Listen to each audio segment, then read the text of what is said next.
amen. Murakoze cyane. Karibu. Reka dusenge Imana.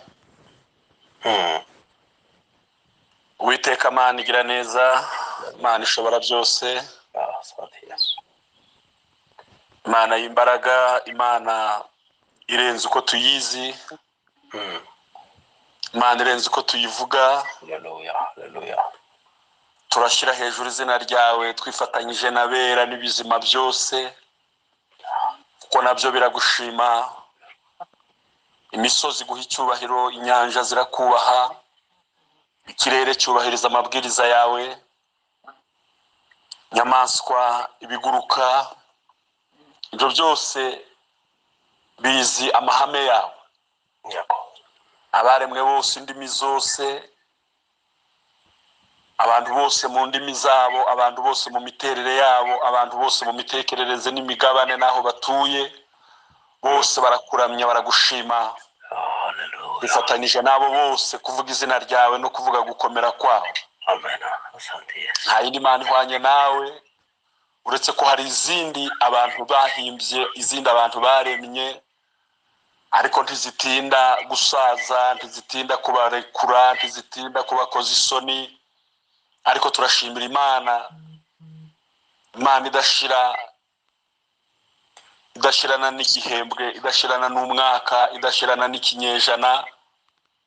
Imana yaremye byose. Utagushima ninde? Utagushima nuwahe? Utagushima yava he? Utagushima yaba bitewe n'iki? Utagushima yaba bitewe n'iki? Uyu mwanya turavuga gukomera kwawe, imbaraga zawe. Reka tugutaramire, tukuvuga ibigwi, tuvuga ibyo wakoze, tuvuga ibyo ukora, tuvuga n'ibyo uzakora. Uri Imana yihariye mu bihe byose, uri Imana y'igihe cyashize, uri Imana y'igihe cya none, uri Imana y'igihe kizaza.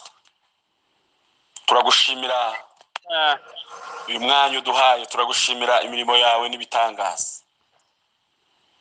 Mu izina rya Yesu Kristo, amen. Amen. Haleluya. Asante. Ndabaramukije mwese aho bukeye, ndabaramukije aho bwije, kubera imigabane itandukanye. Hari abari mu gitondo dufatanyije natwe hano, hari abo bwije. Abo bose ndabaramukije mu izina rya Yesu Kristo. Amen. Abari mu bihugu bitandukanye,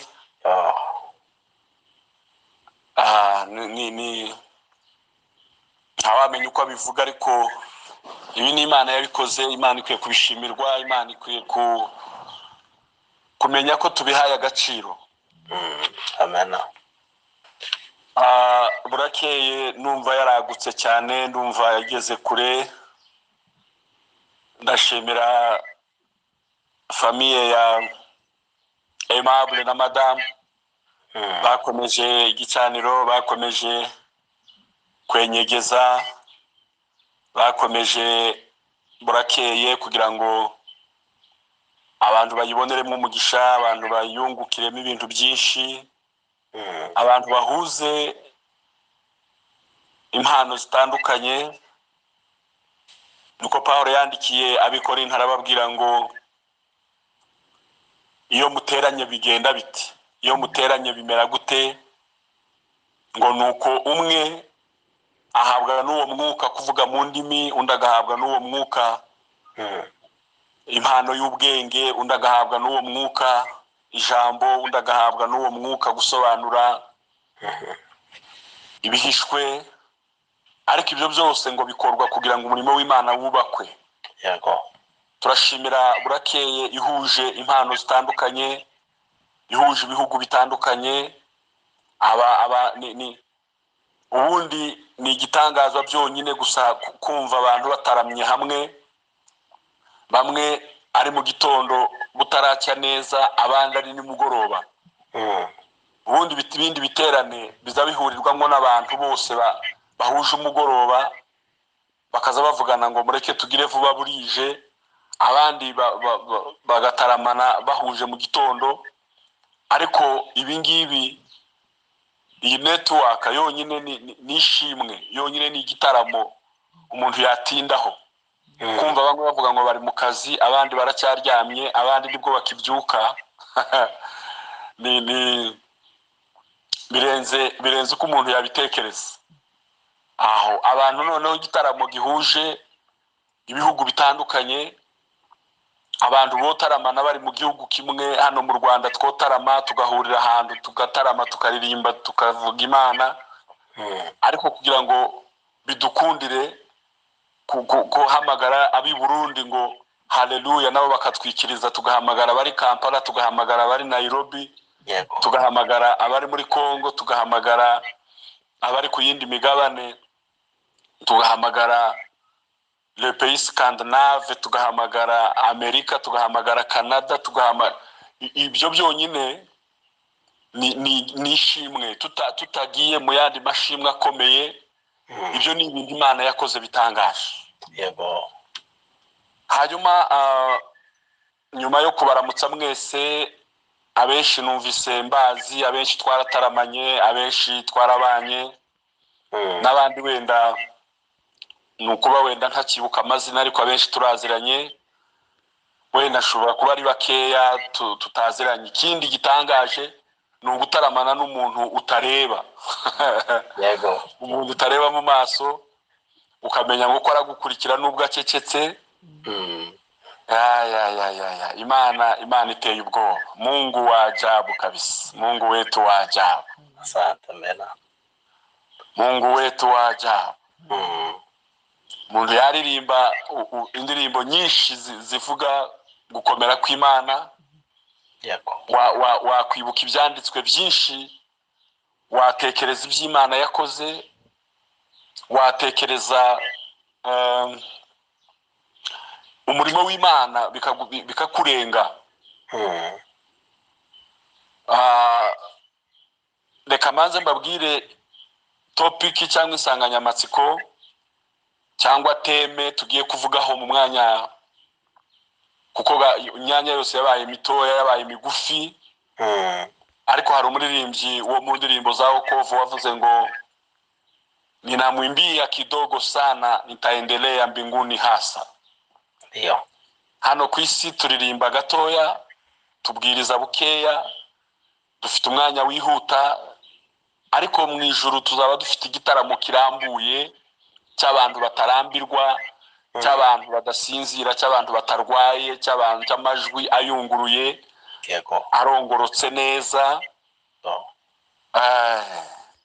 Topic rero teme ngiye kuvugaho muri uyu mwanya, ndagira ngo niyo n'abandi bakozi b'Imana nabonye kuri afishe twahuriyeho, nibijyanye n'umutima wo gushima Imana, umutima w'amashimwe.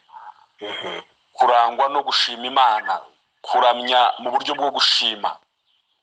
Ndashaka kuvuga ku mashimwe, niyo ngarukaho cyane. Ubundi hari teme nyinshi, hari topic nyinshi, hari topics nyinshi zigenda zivuga kwizera, zikavuga amasengesho, umuntu akavuga amaraso, ukavuga umusaraba, ukavuga ijuru, ukavuga kwihana icyaha, ukavuga kubatizwa, ukavuga kuzura umwuka wera, ukavuga kugaruka kwa Kristo, ukavuga urushako, ukavuga kubaha, ukavuga abantu, ukavuga kwirinda.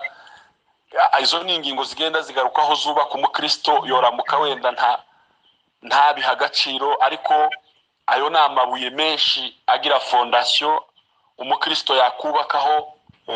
Ariko noneho ibyo byose iyo bimaze kubaka umukristo, ijambo ry'Imana riravuga ngo namwe mumaze kubakwa nk'amabuye mazima, mwubakwe nk'amabuye mazima. Ibyo byose iyo byamaze kugira gutyo, umukristo aba afite urufatiro rwo gushima Imana. Hari indirimbo nyinshi zijyanye n'amashimwe, hari ibyanditswe byinshi bijyanye n'amashimwe. Hari amashimwe menshi yo mu mutima tutabona uko tuvuga, hari amashimwe menshi twahererekanya twese uko tuvuye kwakirana. Umuyobozi wa gahunda yatuyoboye atwakira, umumama watangiye nafunguye arimo gusenga, n'abandi mvuye gushimira mwese. Ndabakiriye muri iki gitaramo mwese, ndabakinguriye mu izina rya Yesu Kristo, ngo tuvuge, ngo dusangire, twibukiranye, tuvuge ineza y'Imana, tuvuge imirimo y'Imana, tuvuge gukomera kw'Imana. Yego.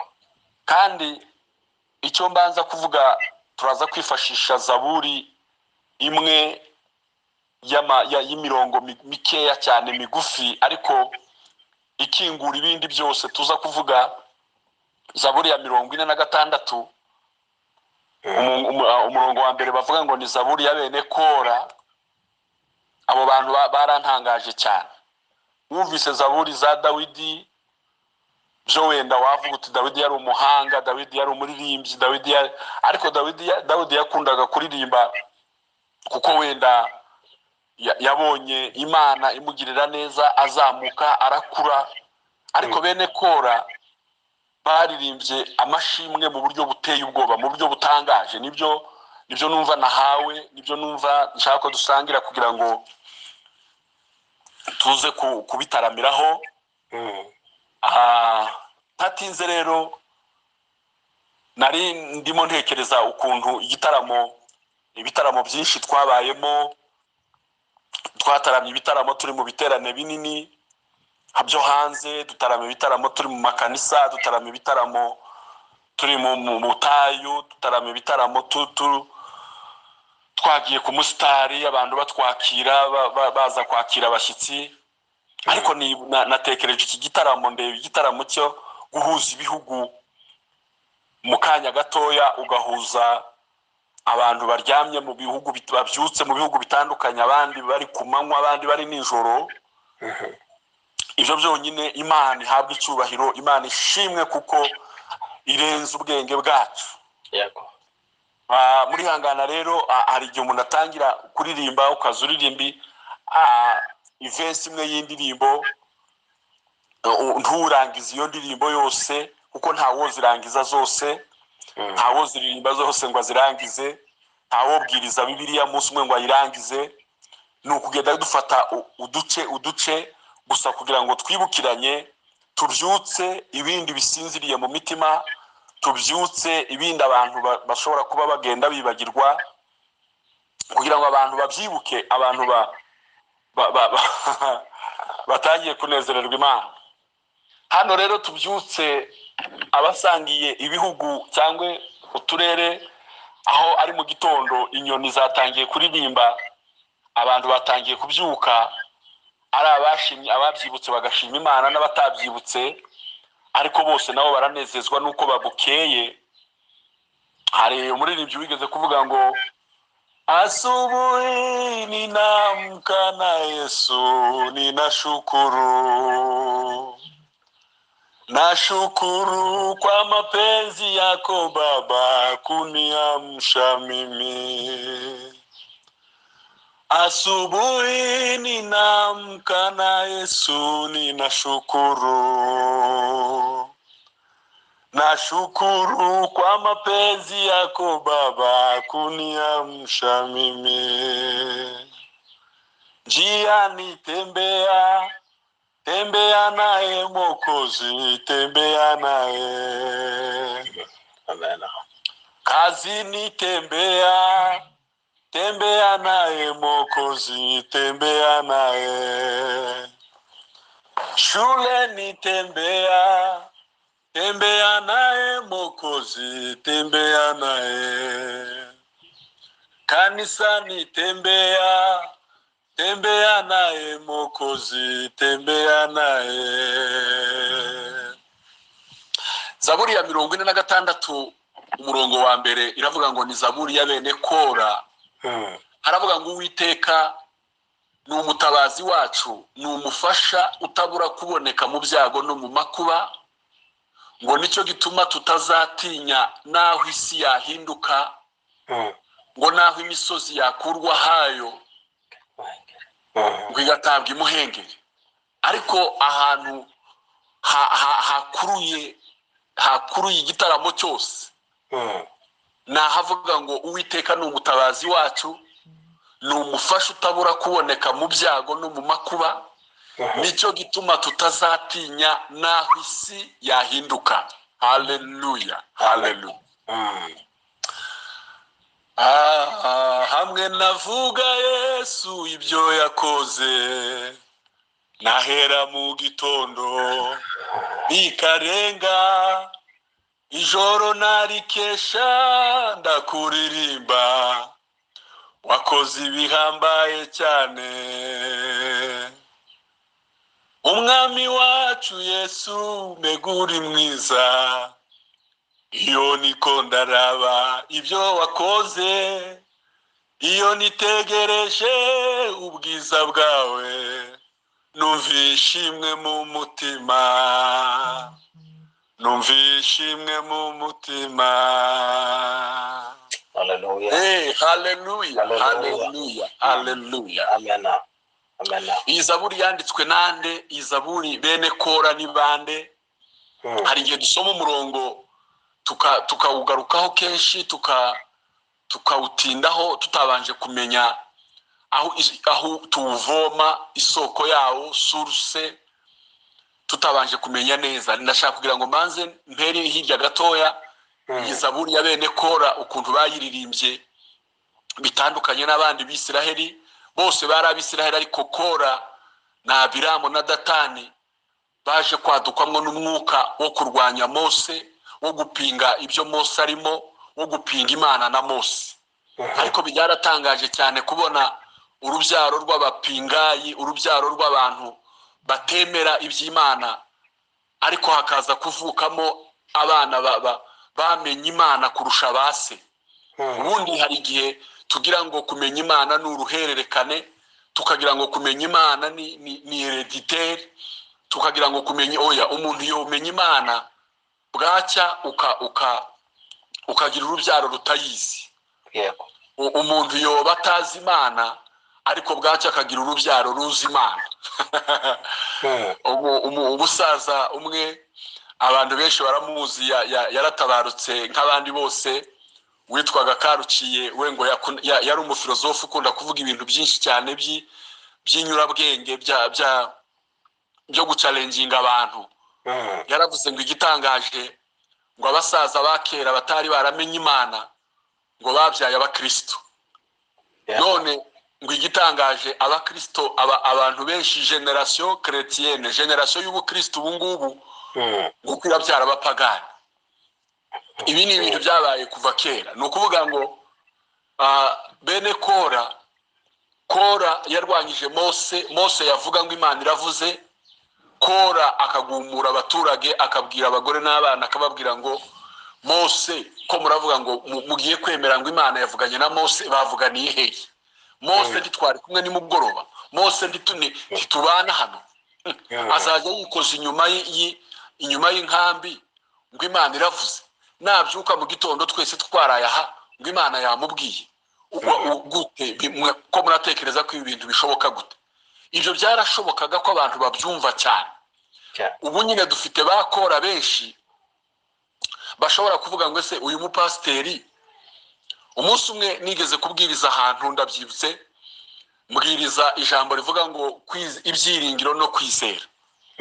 Sobanura ibyiringiro, sobanura no kwizera. Ngo dusohoke, umugabo umwe araza arandamutsa yishimye cyane, aravuga ngo Imana iguhe umugisha, ngo aya magambo nibwo bwa mbere nyumvise, ngo imyaka yose maze ngo ntabwo narinzi kwizera no kwiringira aho bitandukaniye.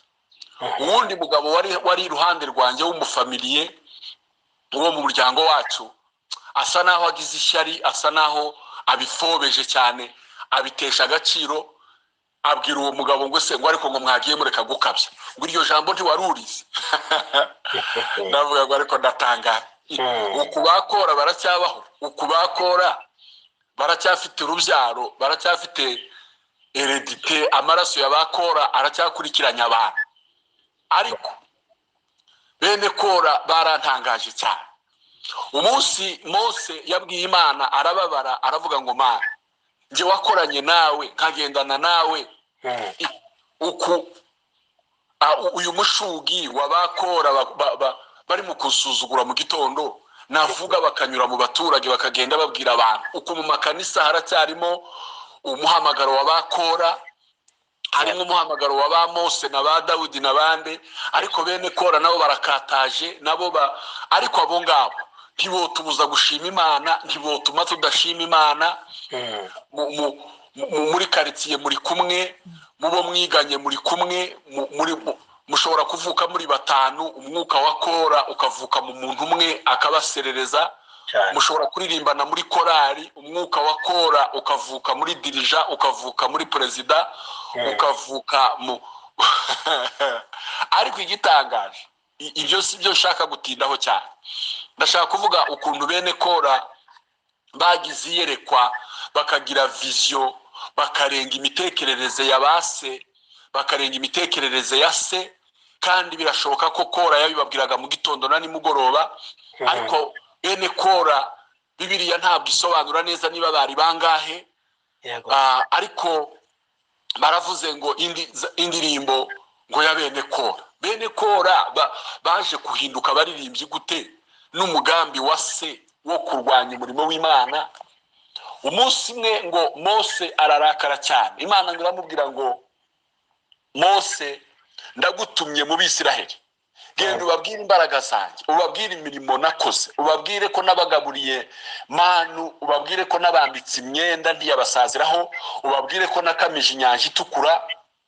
Nihagira umuntu utabyemera nzakwereka ko ndi Imana. Mose aramanuka n'imbaraga nyinshi n'ibyishimo no kuvuga mu ndimi no gutarama ahuye n'Imana, ngo ababwire Kora na Biramu na Datani nabo ngo baragenda bakoranya abantu batari ko uyu mugabo azatubeshya kugeza ryari, uyu mugabo azaturindagiza abantu b'abagabo, abantu bize, abantu barangije amashuri, abantu b'abagabo bafite ubwenge. N'ubu nyine ga uko mvuga gutya niko uko umuhite mubitekereza. Abantu bari mu gutarama hakavuka indi groupe ngo ariko uko ni ugutarama, ngo kuriya muntu yanejejwe nuko umwana we yarangije ishuri, uri yanejejwe nuko afite akazi, ngo muzareke akazi gashire turebe. Ni ukuvuga ngo tuzamura umwuka wo gushima Imana, nubwo twicaranye na ba Biramu na ba Datani, nubwo turi kumwe n'imyuka idusubiza hasi, ariko hari imbaraga zo gushima Imana zirenze intambara duhura nazo. Hallelujah, hallelujah. Hanyuma Mose ngo abivuze gutyo, Kora na Biramu na Datani nabo ngo binjiza icyacu, binjiza nk'undi mwuka wo kugumura abantu.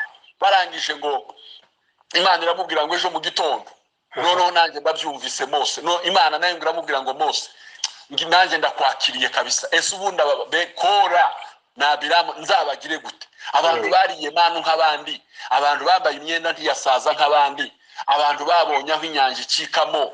Jina la Bwana libarikiwe. Haleluya. Asante.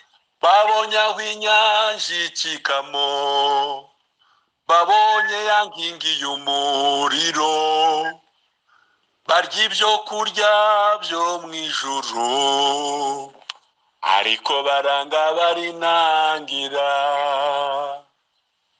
Babonye aho inyanja ikikamo, babonye ya nkingi y'umuriro, barya ibyo kurya byo mu ijuru, ariko baranga barinangira. Imana iturinde, Imana iturinde umutima wa Kora, Imana iturinde umutima wa Biramu na Datani, Imana iturinde umutima wo kutamenya iby'Imana yakoze. Ntabwo tuzareka gutekereza ibindi, ntabwo tuzareka gushaka ibindi, ariko kubishaka kwacu no kubikenera kwacu bizashingire ku by'Imana yakoze. Uwiteka ni umutabazi wacu, ni umufasha utabura kuboneka mu byago no mu makuba. Nicyo gituma tutazatinya aho hantu ndaza kuhagaruka, ariko ndacyareka mbanze ndacyabanza gukurikirana bene Kora bavuye he, bene Kora baririmbye gute, bene Kora batandukanye na se gute. Jina la Bwana libarikiwe. Haleluya. Oh haleluya, haleluya. Amen. Gukomera n'imbaraga n'ibya Yesu, cyubahiro no kunesha nabyo nibye, tangiriro n'iherezo ni ubitegeka arakomeye. Haleluya. Gukomera n'imbaraga n'ibya Yesu, cyubahiro no kunesha nabyo nibye, tangiriro n'iherezo ni ubitegeka arakomeye. Haleluya, haleluya, haleluya. Haleluya. Bagira ngo mbwira abantu tutaramanye, ntuzaterwa ubwoba n'umwuka wa Kora, ntuzaterwa ubwoba n'ibicyantege bya Kora. Uzanezerwa abantu bavuge ngo nuko abana bawe babyaye, uzanezerwa abantu bavuge ko ari uko ufite akazi, uzanezerwa abantu bavuge ko wenda wabitewe nuko abantu bakubwiye neza, cyangwa ugifite umugabo cyangwa ugifite umugore. Uzanezerwa bavuge ko ari uko wabyaye abahungu n'abakobwa, uzanezerwa bavuge ko we nta kibazo ugira. Ayo makuru ya Kora ari mu miryango, ari mu ngo, ari mu makanisa, ari mu bapasiteri, ari mu bayumbe. Umuntu araririmba, yaririmba neza, abantu aho gushima Imana ngo bashime Imana kubw'iyo mpano, ahubwo bakavuga ngo ese ngo ubundi ngo yoreka kuririmba, ngo na ba nyirarume ngo ba nyirarume bazi kuririmba, ngo ba nyirasenge ngo base. No, hari umwihariko wa Imana yateretse mu muntu. Hari imbaraga Imana yashyize mu muntu zihariye. Ariko bene Kora baranejeje muri iki gitondo. Bene Kora bitandukanyije na se. Hanyuma ngo uwo munsi Imana ibwira Mose, ngo iramubwira ngo utange itangazo. Kora na Abiramu na Datani bahaye amahirwe ya nyuma, bahaye chance ya nyuma, batekereze gatoya gusa. Ngende ubabwire ngo abantu bari mu ruhande rwa Mose baje ukwabo, abari mu ruhande rwa Kora nabo baje ukwabo. Yo. Imana iduhaye chance ya nyuma, nubwo twaba twaribagiwe iby'Imana yakoze umwaka ushize, ariko Imana iduhaye chance ya nyuma muri 2023, muri 2023 Imana iduhaye chance ngo twongere twibuke gukomera n'imbaraga, twibuke Imana. Haleluya. Asante. Babika abandi, Amen. bashingura abandi bakoze impanuka, abandi bari mu bitaro. Bese iyo ubirebye wowe wibaza iki? Ubwo n'ubuntu wagiriwe, bukoreshe neza nshuti yanjye. Haleluya. Icyo Uwiteka gushakaho nugukiranuka ukamwubaha. Haleluya. Hanyuma uwo mwanya Mose ngo avuge gutyo, abantu benshi birukira mu ruhande rwe, baravuga ngo Mose, tutitaye ku ntege nkeze, tutitaye ku mafuti ye, tutitaye ko nawe ari umuntu, ariko twabonye yakoranye n'Imana, twabonye aho Imana imukoresha ngo arambura inkoni hejuru y'amazi, amazi arigabanya. Twaramubonye ku musozi wa Sinayi, twaramubonye muri Elimu, twaramubonye mu butayu bwa Sini, twabonye Imana ikorana nawe. Uko byagenda kose, reka twinjire mu ruhande rwe. Abandi bakeya ngo bajya mu ruhande rwa Kora, ariko uwo mwanya ngo Imana itegeka ubutaka burasama ngo burabamira. Abantu bari mu groupe ya Kora bose ubutaka burabamira, ibyatsi biramera. Ariko icyatangaje rero ndacyakurikiranye bene Kora ngo bava mu ruhande rwa se, baravuga ngo nubwo data yatubyaye, nubwo yatureze, amaraso ye ntabwo twayakurikira, reka tujye ku mukozi w'Imana, reka dukurikirane umukozi w'Imana. Hanyuma bene Kora ngo bagiye kwandika zaburi yabo, bagiye kuyiririmba, ngo bibuka ukuntu ubutaka bwahindutse. Iri jambo rivuga ngo nicyo gituma tutazatinya naho isi yahinduka, naho barikuye. Baravuze ngo twebwe turatangaye, isi irahindutse, isi irarakaye, abantu baragerageje biranga, Imana irigisha biranga, none ubutaka isi irahindutse tuyireba. Aravuga ngo noneho twebwe bene Kora, abacitse ku icumu, abarokotse ubuswa bwa data, abarokotse umutima ukomeye wo kwinangira no kutamenya Imana, twebwe Imana ni umutabazi wacu. Haleluya, haleluya. Imana ni umutabazi wacu, ni umufasha utabura kuboneka mu byago no mu makuba. Nicyo gituma tutazatinya nubwo isi yahinduka, nicyo gituma tutatinya nubwo imisozi yakurwa hayo. Imisozi yari ikoze kuva isi yaremwa, nibwo bwa mbere isi yari yasamye, nibwo bwa mbere ubutaka bwari burekuranye, mu kanya gatoya burasubirana.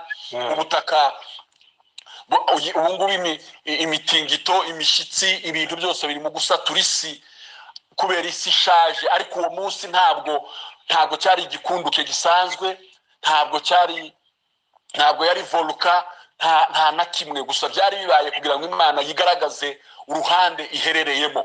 Nagira ngo nkubwire mwene data, mushiki wanjye, muvandimwe, Imana iri mu ruhande rwacu. Imana nicyo gituma tutazatinya naho isi yahinduka, nubwo twahura n'ibintu bikomeye, ariko Imana iri kumwe natwe. Imana ni umutabazi wacu, ni umufasha utabura kuboneka mu byago no mu makuba.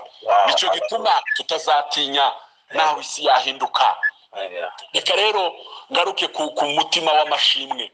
Umutima wo gushima Imana ni umutima ufite iyerekwa rirenze umutsima, ni umutima ufite iyerekwa rirenze kositime, rirenze abana b'abahungu n'abakobwa, rirenze amazu n'amamodoka, rirenze amafaranga y'amadolari n'amayero, rirenze icyubahiro icyo ari cyo cyose, kuko Imana irenze ibyo byose. Na tusisumbukie tena chakula wala nyumba, maana vyote twavipata kwa neema yake Mungu. Haleluya. Jiani yote atuongoza, jina la Bwana libarikiwe. Haleluya. Jiani yote atuongoza na aichukua mizigo yetu. Na tusisumbukie tena chakula wala nyumba. Ibi ni ibintu bitoya. Abana kurangiza amashuri ni bitoya, kubona promotion ni bitoya, kuba umugenerale ni bitoya, kuba umuapotre, mvuga ikise, guhembwa amafaranga menshi ni bitoya, kubona abana n'abuzukuru ni bitoya. Ibyo ngibyo ni ibisanzwe, n'ubuzima busanzwe. Abafumu barabifite, abarozi barabifite, abatinganyi barabifite, abantu batazi Imana ibyo byose barabifite.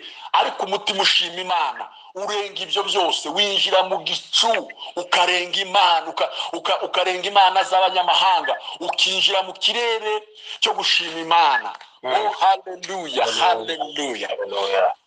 Umugabo wabivuze gusa mu bagabo batuye isi, ababayeho n'abazaza, yaravuze ngo napokea kwa mkono wake neema na mateso pia. Lela ridakiko tansa kaya la baba bilimetetoka sabimemena. Baba, wewe ni mwingi wa rehema, uri imbaraga z'abakwizera, uri Imana itangaje.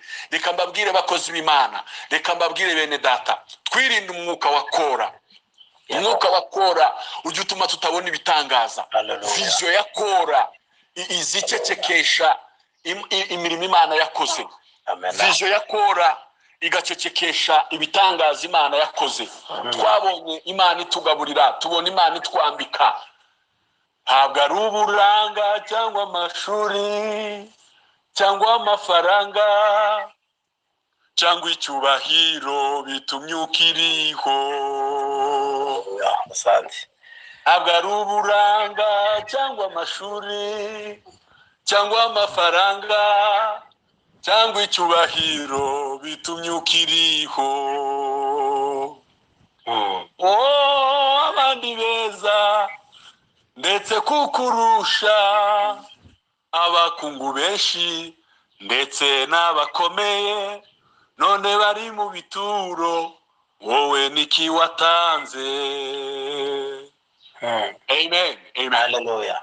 Reka mbabwire ikintu gikomeye tugomba gutahura, tugomba guhishurirwa, tugomba kumenya.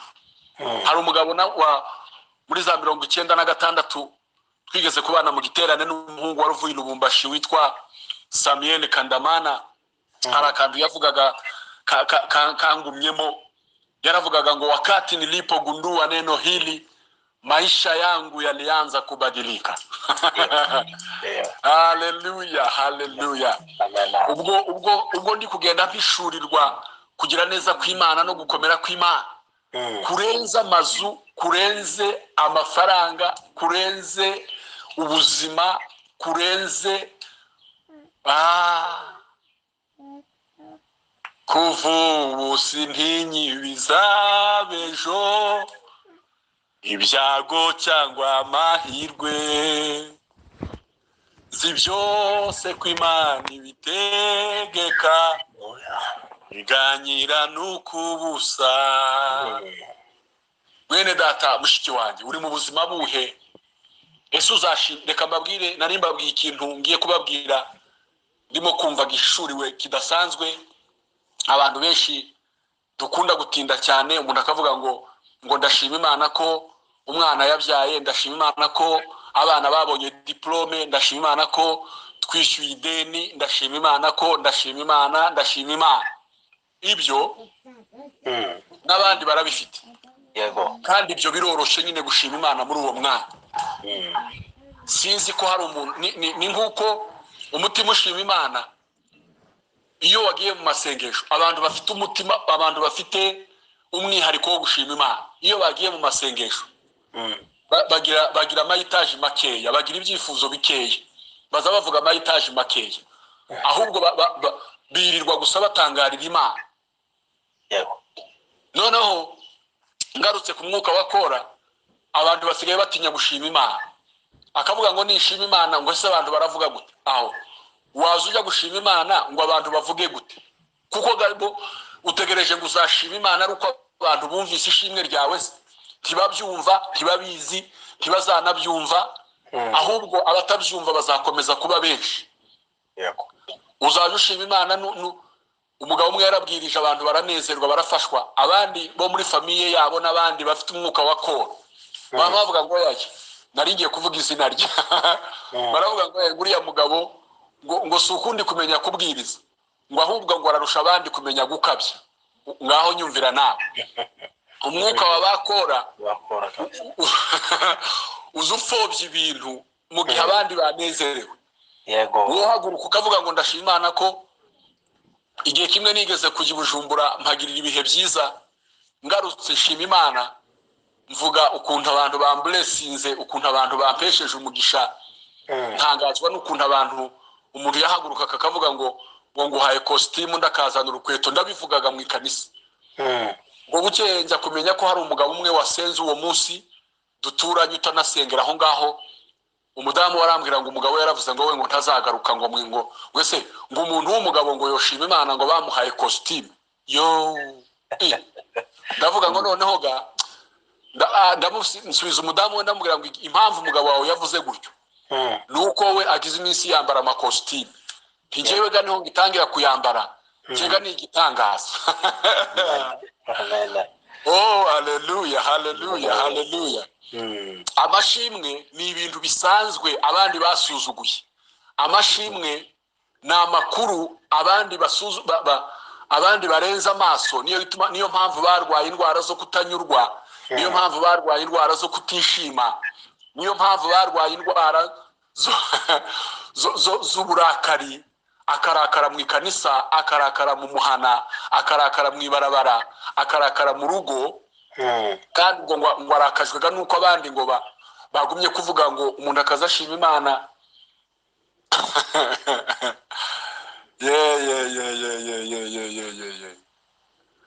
Uwiteka niwe mwungeri wanjye, nta nicyo nzakena ndi kumwe nawe, ajyana iruhande rw'amazi adasuma, asubiza intege mu bugingo bwanjye. Haleluya, haleluya, haleluya. Oh, jina la Bwana libarikiwe. Kugira ngo mbabwire, nitujya gusenga Imana turaza gusengera abantu benshi bagize umwuka wa Kora, wo kunenga abandi, wo kupinga no gupfobya imbaraga z'Imana. Umuntu yahaguruka yavuga ngo turashima Imana ko turangije umwaka tutararwaye, ngo wibagiwe ko abandi bari mu bitaro, ngo wibagiwe ko hari abapfuye. Bene Kora bahoze bashima Imana isi atakiriho. Yego. Ni ukuvuga ngo mu yandi magambo ijambo ritangaje, amashimwe yacu abonekaho abandi bayaburiye. Ubuzima bwacu busimbukaho abandi baguye. Gushima Imana ngo yakurinze impanuka, aho ngaho Imana yakurindiye impanuka hari abahagongewe barapfa. Yego. Gushima Imana ko yakurinze ukaba uri muzima, hari abandi bari muri sonde, hari abandi bari muri bomboni, hari abandi bitwaje imiti, hari abandi bari ukuga kurabwira abandi ngo bazamu ngo nibagufashe ngo mu Imana icyubahiro. Abo ngabo habibwira ngo bagufashe, babenshi bakizamura amaboko kuko kuravuga imisonga bafite, we kuravuga ngo wayikize mu gihe bo bayicayeho. None se tuzareka gushima Imana ngo ubwo Imana itwubakiye amazu, hari abandi bakodesha, abari muri loyer, none tubagire gute? Ntituzashima Imana ga twese twubatse amazu, ntituzashima Imana ga abantu bose bakize. None se nivuga ngo Imana yampaye imodoka muri covid muri 2021, umuntu akampamagara akampa kontake, aho hari abandi zagonze zirahunga, hari abandi bo bagenze mu modoka, hari abandi bazibonye ari muri promotion y'akazi. Aboga bica nimara mbabwire ngo nibazamure ngo duhe Imana icyubahiro, ko baraha Imana icyubahiro izabo zahagaze, abandi baziteje cyamunara, abandi abanyamadeni bazitwaye. None abo ngabo nzashima Imana ryari? Nzareka gushima se? Aho abamama muri kunyumva, ugiye gushima Imana ngo bashima Imana ko we wabyaye, hari abandi bagiye batwite ngo bagere kwa muganga ntibagaruka n'abantu, kandi nabo uwo munsi basenze. Aho hari abandi we kuravuga ngo umwana wawe ngo yarwaye, ngo ejo bundi ngo yararembye, ngo babura indwara, ngo none ndashima Imana ko umwana yakize ni muzima ngo twatashye. Hari abandi bo bagiye batarwaye ngo agere kwa muganga ntiyataha. None tuzashima Imana byagenze gute? Bene Kora batubera urugero, bahoze bishima abandi base wabo n'abandi bari mu kiriyo cya Kora wamizwe n'ubutaka.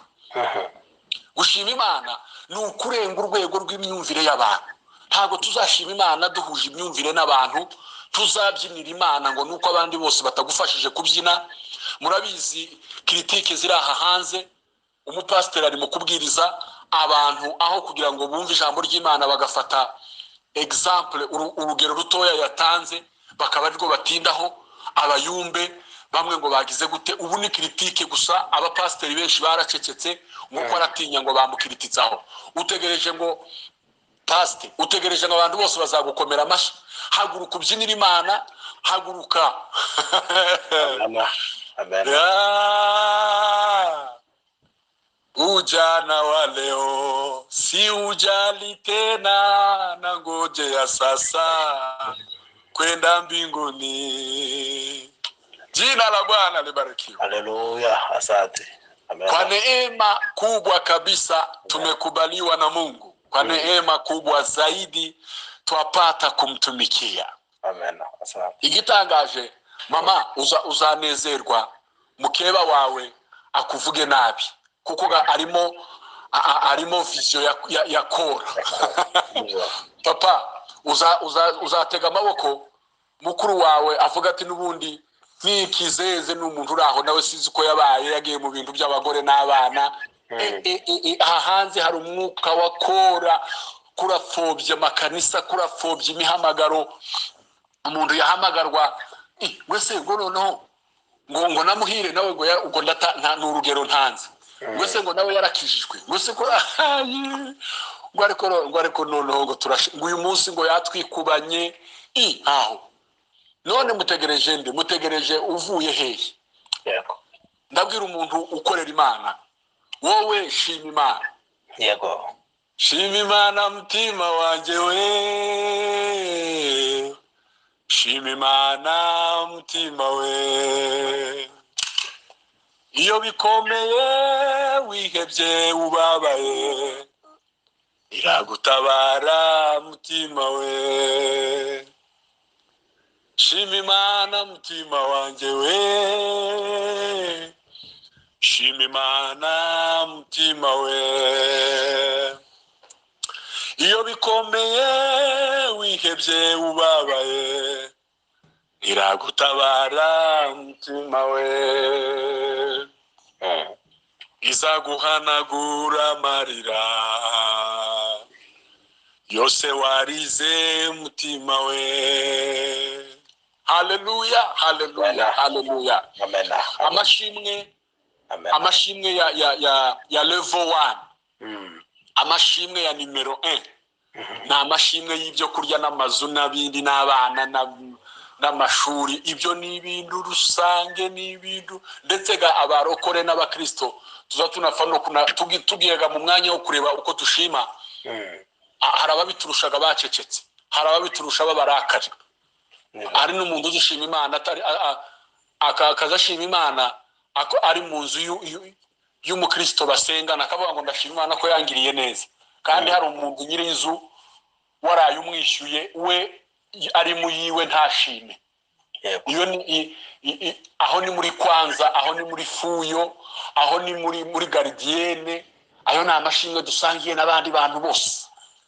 Amashimwe ya kabiri ni amashimwe yo kurenga imyumvire y'abantu, yo kurenga umwuka w'abakora, yo kurenga umwuka w'abaguca intege n'abavuga ngo nawe warakabije ngo hari ibintu bitagomba kuvugwa, ngo se ngo wewe ngo ntuzugira isoni, ngo se ibyo bintu ni ngombwa kubivuga. Aho ni heheze, ni muri kabiri, ni muri Kwanza, ahandi ni muri Fuyo iriya. Ndanibuka hano bazavuga ngo ni za Gardienne, ngo nibicyuka kumvaga ngo ni ntuza, ariko muribuka ko bavugaga ngo abana bo muri Fuyo ni mu rusaku nyine, ni ishuri ry'urusaku gusa.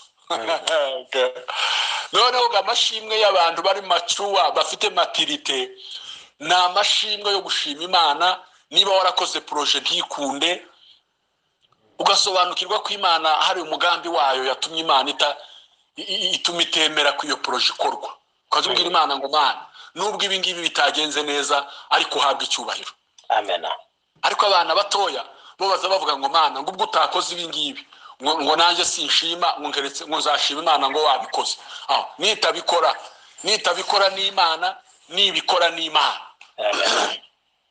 Iyo ni escalier yindi abantu tugomba kurenga. Ugashima imana warwaye, ugashima imana wafushije, ugashima imana inka zanyazwe, ugashima imana ibintu byabaye ibibazo, kuko icyo niyo chambre, nicyo cyumba kibamwo abaramyi bakeya, kirimwo abaramyi barenze imipaka y'imyumvire, kirimwo imipaka y'abantu ushima imana wahembwe, ushima imana wahombye, kuko imana ni imana y'ibyo byose. Ni imana iza yihererana abantu ikabaniga, bamwe ikazibakandagira ku majosi.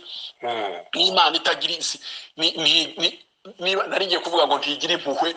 Ni imana y'ikinya izifata umwana w'imfubyi, umupfakazi yari yasigaranye ikamuhotora, igafata wa mupfakazi ikamujyana, ikazisaba abandi basigaye ngo nibavuge gukomera kw'Imana. Ayo mashimwe tuyinji ko turagendaga twinjira mu bihe bikomeye, twinjira mu bihe byo kwangwa, mu bihe byo gupingwa, mu bihe byo gufobya, mu bihe byo kutakwemera. Utegereje ngo uzashima imana mu rusengero rw'abantu bishimye. Muri iki gihe se abishima ni bangahe? Mureke turenge.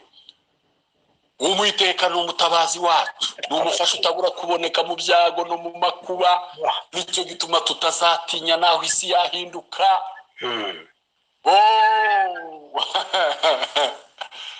Nawe imisozi yobomborana, naho n'inzuzi zosubirana, sinzoguheba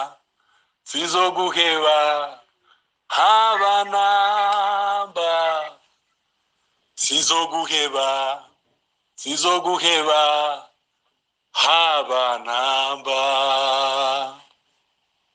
mbega notanga iki mwami n'ishimwe ryawe naguhaye umutima wanjye uganze mukiza. Amen. Amen. Hallelujah. Asante. Murumva rero ko byabaye igicucume, byabaye urufaya by'indirimbo n'ijambo n'ibitekerezo n'ibindi.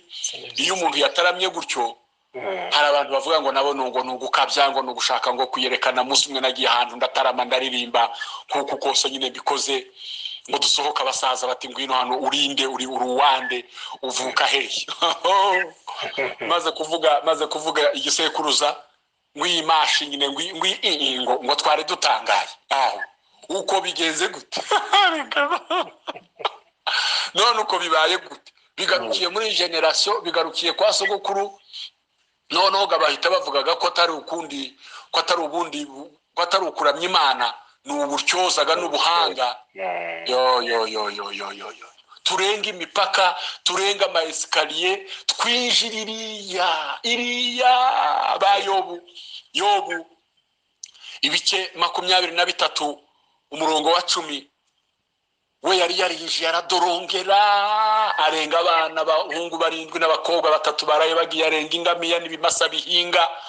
Warangije aravuga ngo Imana ngo niyizi inzira nyuramo ngo kandi nimara kungerageza ngo nzava mumeze nk'izahabu. Amen. Imana nimara kuncucuma neza, Imana nimara kunkanyaga ikampindura nk'itafari, zavamo meze nk'izahabu.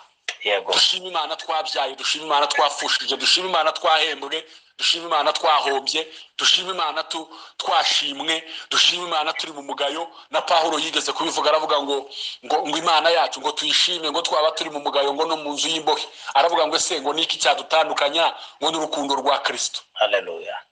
Nikitugani kitanitenga niache Yesu wangu niende motoni. Abantu bazakugaya, abantu bazakunenga, muri iki giheho abazagushima ni bakeye, ariko gusa uzacunge gushimwa n'Imana.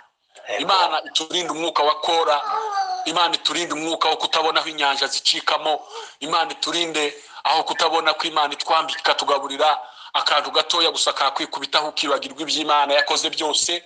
Imana ituzamure mu ntera, Imana itwinjize iriya, itwinjize mu ibenga ryo gushima Imana aho abandi batari, aho umugabo wawe atari, aho abana bawe batari, aho umugore wawe atakwinjira. Imana ikuzamure, Imana itugirire neza. Nicyo cyifuzo shorejeho muri 2023. Duhurire mu gitaramo cy'abantu batakitarama kunezeza abantu, batakivuga amashimwe ngo abantu babakomera amashyi. Imana ibaho umugisha, Imana ibagirire neza. Reka dusenga Imana. Amen. Mana turakuzamuye, Mana turagushimira, Mana turakuvuze, Mana turagutaramiye.